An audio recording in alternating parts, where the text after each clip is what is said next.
मागील 15 ते 20 दिवसांपासून धरणाच्या पाणलोट क्षेत्रात सुरू असणाऱ्या संततधार पावसामुळे पाणीसाठ्यात वाढ झाली आहे। धरण 100% भरलेलं असून भोर तालुक्यातील भाटघर धरण ओव्हरफ्लो होऊन वाहत आहे। त्याचप्रमाणे नीरा देवघर धरणाच्या सांडव्यातून देखील पाण्याचा विसर्ग करण्यात येत आहे।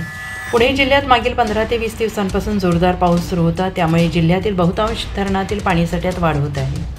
प्रामुख्याने भोर तालुक्यातील धरणाच्या पाणीपातळीत झपाट्याने वाढ झाल्याचं पाहायला मिळतंय आणि यात भाटघर हे ब्रिटिशकालीन धरण ओव्हरफ्लो झालेलं आहे। त्यामुळे धरणाच्या स्वयंचलित दरवाजामधून 20,000 क्युसेकने पाण्याचा विसर्ग नीरा नदीपात्रात सुरू आहे।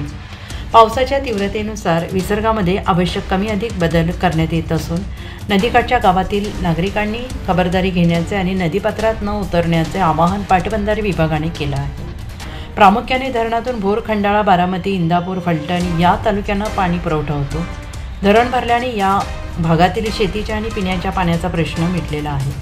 नीरा देवधर धरण 94% भरले। भोर तालुक्यातील नीरा देवधर धरण पाणलोट क्षेत्रात पावसाचं प्रमाण कायम असल्याने नीरा देवधर धरण हे 89.86% एवढं भरलेलं आहे। त्यामुळे विद्युतगृहाद्वारे नदी पात्रात 750 क्युसेकने विसर्ग सुरू करण्यात आलेला आहे। परंतु धरणाच्या सांडव्यातून पाण्याचा विसर्ग सुरू न होता मागील 2 दिवसात पावसाचं प्रमाण वाढल्याने धरणामध्ये पाण्याची आवक सुरू असल्याने 2 ऑगस्ट रोजी सकाळी 8 वाजता धरण 94% एवढं भरलेलं आहे। त्यामुळे धरणाच्या सांडव्यावरून नदीपात्रात 2,653 क्युसेक पाणी सोडण्यात आलेलं आहे। सांडव्याच्या 3 दरवाजातून विसर्ग सोडण्यात आलेला आहे।